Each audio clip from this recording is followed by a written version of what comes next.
Imagine walking into a massive circular room. Stone faces stare back at you from the walls, and tiered seating rings a central floor. It is carved directly into the limestone bedrock. This structure is 12,000 years old. That places its construction 7 millennia before the first stones were raised at Stonehenge, and 8,500 years before the Egyptian pyramids.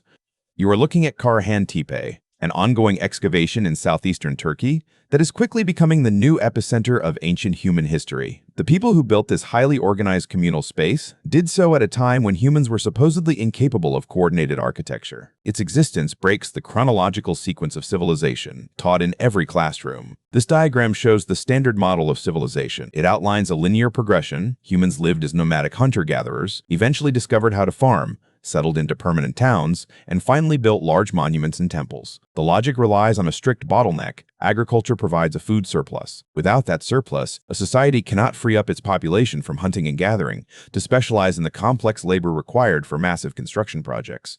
Yet at Karahantepe, continuously occupied for 1,400 years, archaeologists have found not a single trace of domesticated crops during that entire span. A permanent, complex society built a massive monument and thrived here without sowing a single field of wheat. The timeline is backward. Agriculture is not the prerequisite for civilization. In November 2025, archaeologists fully uncovered the most startling piece of evidence for this backward timeline, a communal amphitheater. The structure is 17 meters across, roughly the size of a modern tennis court, and it was carved entirely out of raw, solid earth using only primitive tools. The interior layout is deliberate. 3 tiers of stepped stone benches surround a central floor, where seated human statues are positioned in staged, specific arrangements. Sociologists know that large groups of humans living together are inherently unstable.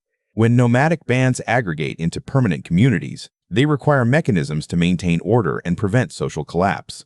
We can think of this as a cohesion machine. This massive amphitheater served as a piece of social technology. It was built to force strangers to interact, share values, and forge a collective identity. We can see this collective identity forming when we look at Karahantepe's famous sister site, Göbekli Tepe. Those older stone circles are dominated by dangerous animal imagery, foxes, vultures, and scorpions. But at Karahantepe, the artistic focus pivots away from predators and explicitly toward the human form.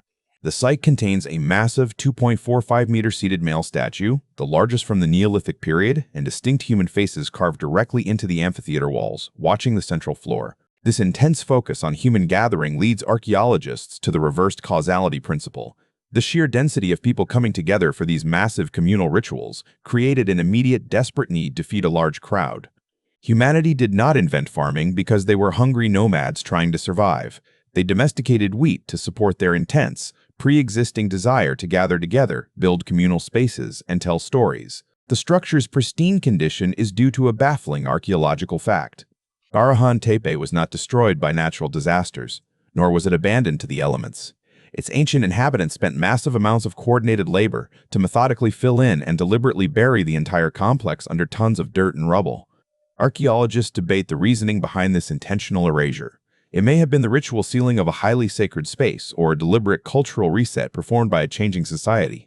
By hiding their monuments in the earth, they accidentally created a perfect 12,000-year time capsule, freezing the exact moment human society began to organize itself. Karahantepe is just one site within a much wider 200-kilometer region of active excavations known as the Tas-Tepeler Project, and we are incredibly early in understanding its full scope. This diagram shows the scale of the site. Despite finding the massive statues in the complete amphitheater, less than 5% of Karahantepe's 14-hectare footprint has actually been excavated.